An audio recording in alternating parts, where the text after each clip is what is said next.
Okay, think about this. What if you could create a cryptocurrency with just time? Nothing else. No company, no big shot investors, just an idea. Well, that's exactly what we're diving into today with Zine. It's this wild experiment that tried to do just that.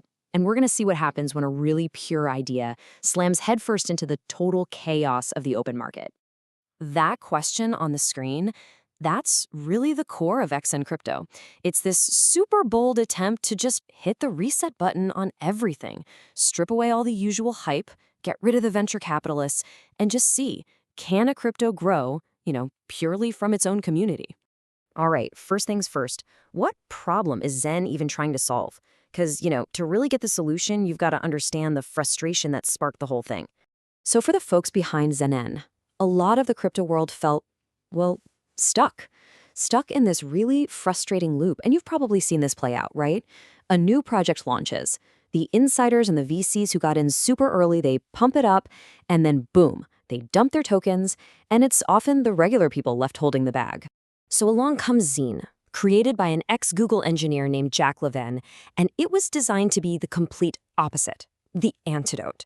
Its whole philosophy is what they call a fair launch, but like taken to the absolute extreme. Just picture this. At the very beginning, there were 0 tokens. None.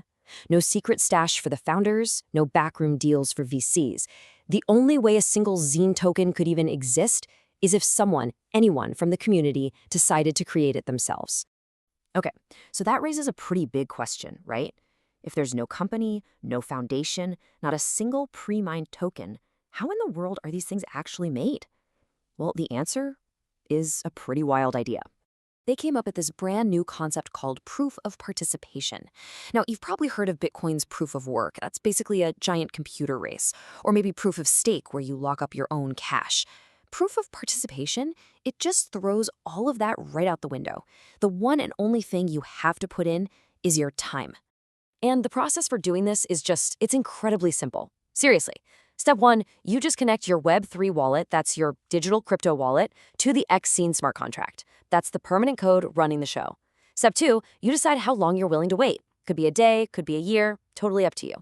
And then step 3, when that time is up, you come back and claim your X. The core idea here is simple. The longer you commit, the more you get. That's it. It pretty much removes every single barrier to entry. Okay, so this is where it gets really interesting. What happens when you take this totally hands-off, super fair philosophy and you just unleash it onto the brutal reality of the open market? Well, the first thing you're going to notice is the price. Or the lack of a price, I guess. We are talking about a number with a lot of zeros after the decimal point. And no, that's not a glitch on your screen. It's a direct consequence of the system's design. I mean, think about it. If anyone can create more of something whenever they want, basic economics says the value of each individual one is going to get pushed way, way down. But it's not even just about the super low price. It's the insane volatility. We're talking about some of the most dramatic, gut-wrenching price swings in all of crypto. This thing has dropped over 99% from its all-time high. I mean, look at that gap. The distance between its highest price and where it is now is just staggering. And this isn't just random market jitters. Nope. This is that fair launch idea playing out in its most pure and most chaotic form. When you don't have a central team managing things or propping up the price, well, the market is just left to do its thing.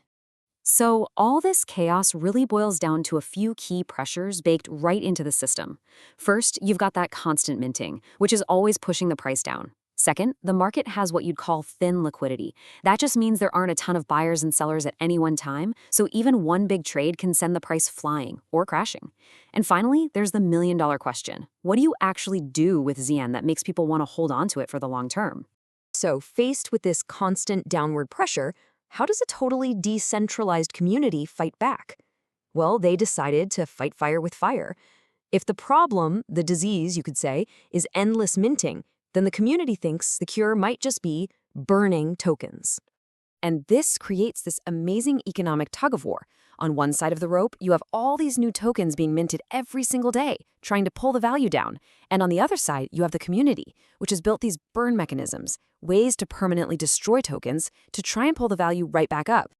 And some of these burn mechanisms are actually pretty clever. For instance, if you want to create certain NFTs within the ecosystem, you have to burn XEN to do it. The tokens are just gone.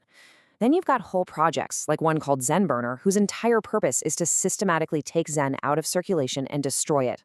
The goal is super simple. Create a world where more tokens are getting burned than are being minted. In theory, that should make the ones that are left more valuable. All right, so after all that, this radical launch, the absolute market chaos, the community trying to fight back, where does that leave XEN today? It leaves the crypto world pretty much split right down the middle. I mean, you look at the technicals, and sentiment is often a perfect 50-50 split. Half the people are betting it goes up, half are betting it goes down. And the community itself is just as divided. Is this whole thing a brilliant social experiment, or is it a fundamentally broken idea? And that really gets to the heart of the dilemma with XEN, doesn't it? On one hand, you have this beautiful, pure ideal of fairness. But on the other hand, you have the market reality, which is just this gut-wrenching, crazy volatility. So the question it really forces us to ask is a huge one. Is this chaos just the price you have to pay for something that's truly decentralized? Or do these wild price swings actually undermine the whole mission to begin with? That's the experiment. And honestly, it's still playing out right now.